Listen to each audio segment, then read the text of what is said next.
तो गणिका राशन लाई है और संत महात्माओं ने बढ़िया सुंदर सा भोजन बनाया है और ठाकुर जी को भोग लगाने लगे हैं। आओ आओ नंदलाल, और बढ़िया सुंदर भोग बनाया है संत महात्माओं ने और हाथ जोड़ करके भोग लगा रही है नंदलाल को, कन्हैया को, नारायण को।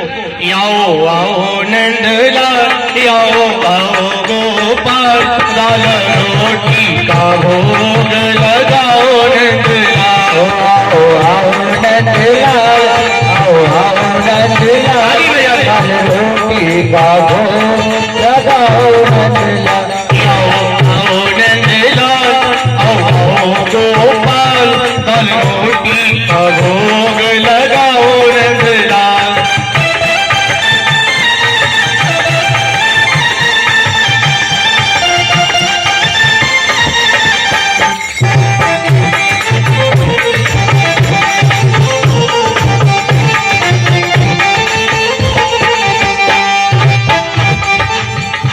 आओ आओ नंदलाल, आओ आओ नंदलाल, दाल रोटी का भोग लगाओ नंदलाल।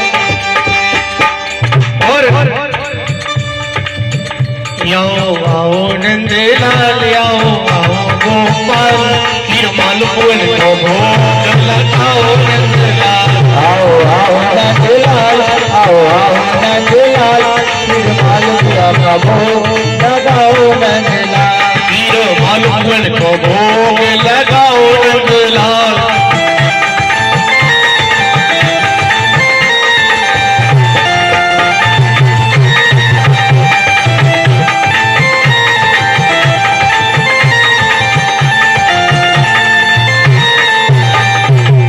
बोलिए वृंदावन बिहारी लाल की। संत महात्माओं ने बड़ा ही सुंदर भोग बनाया है और ठाकुर जी को भोग लगाया है। और जैसे भोग लगाने लगे इतने में क्या हुआ, जामिल आया, न जाने कहां से महाराज लूट लाट के आया, किसी को मारपीट करके आया। प्यारे सज्जनों, अजामिल ने जैसे ही संत महात्माओं को देखा, अजामिल चिल्लाने लगा, अरे संत महात्माओं कहां से आए हो, हैं? किसने तुमको यहाँ पर रखा है? प्यारे सज्जनों, डांटने लगा संत महात्माओं को। प्यारे सज्जनों, इतने में क्या हुआ, गणिका आई है। गणिका ने आकर के देखा तो अजामिल जो है ना गणिका से डरता था। और प्यारे सज्जनों, धीरे से आकर के अजामिल अपनी कुटिया में चला गया। बोले संत महात्मा एक कल परसों चले जाएंगे। प्यारे सज्जनों, भगवत प्रेमियों,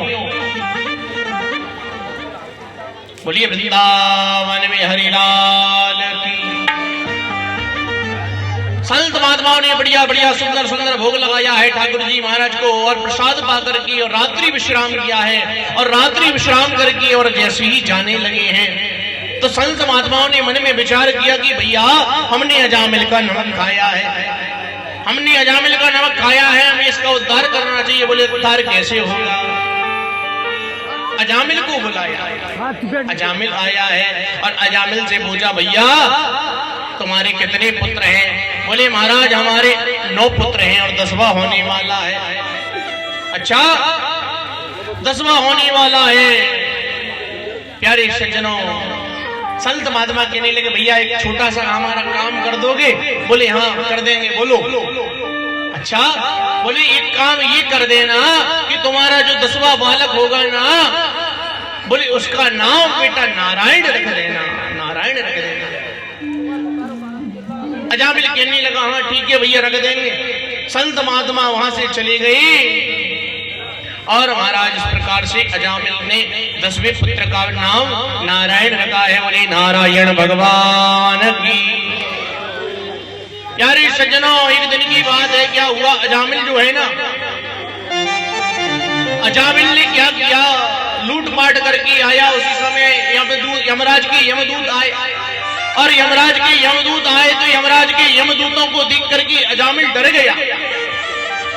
और जैसे ही अजामिल यमदूतों को देख करके डरा है और जो छोटा बालक है ना नारायण, उससे अजामिल अधिक प्रेम करता था। और अजामिल चिल्लाने लगा, बेटा नारायण बचाओ, बेटा नारायण बचाओ, बेटा नारायण बचाओ। बेटा नारायण तो बचाने नहीं आया, लेकिन भगवान के पार्षद लेने के लिए आ गए। प्यारे सज्जनों, जैसा पापी जिसने कभी भगवान का नाम नहीं लिया, आज उसे भगवान के पार्षद लेने आ गए। अजामिल को भगवान के पार्षद लेने आए हैं। इधर महाराज यमराज के यमदूत आए हैं, उधर पार्षद लेने आए हैं। यमदूतों ने जैसे ही अजामिल का हाथ पकड़ा है, भगवान के पार्षद कहने लगे भैया कहां ले जाते हो? यमराज के यमदूत कहने लगे भैया इसने जीवन मरण पापी पाप किया है, इसने कोई पुण्य का कार्य नहीं किया। भगवान के पार्षद कहने लगे भैया लेकिन इसने एक बार मेरे भगवान का नारायण का नाम लिया है। यमराज के यमदूत कहने लगे इसने अपने नारायण का नाम नहीं लिया, बोले इसने अपने भगवान अपने पुत्र का नाम लिया है। बोले इसके बेटे का नाम तो नारायण आज रखा हुआ है, लेकिन हमारे प्रभु का नाम तो युगों से नारायण है। बोली नारायण भगवान की जय हो। प्यारे सज्जनों, इसलिए हमें अपने घर के बालकों का नाम भगवान के नाम से मिलता जुलता रखना चाहिए। लेकिन आज तो कलयुग चल रहा है भैया, न जाने नाना प्रकार के नाम रखे होते हैं। किसी का नाम टिंकू रखते हैं, किसी का पिंकू रखते हैं। हमको तो नाम लेना ही नहीं आता। किसी का नाम चिक्कू रख देंगे, किसी का पिक्कू रख देंगे। भैया नाम ऐसा रखो, जब अंत समय में जब यमराज के यमदूत हमें लेने आए तो कम से कम हम अपने बेटे के नाम से, नाती के नाम से भगवान को पुकार लें और भगवान हमको लेने आ जाएं। प्यारे सज्जनों, आपको बताएं जन्म जन्म मुनि जतन कराई, अंत राम कही आवत नाई। भगवान का नाम इतनी आसानी से नहीं आता। युवा पर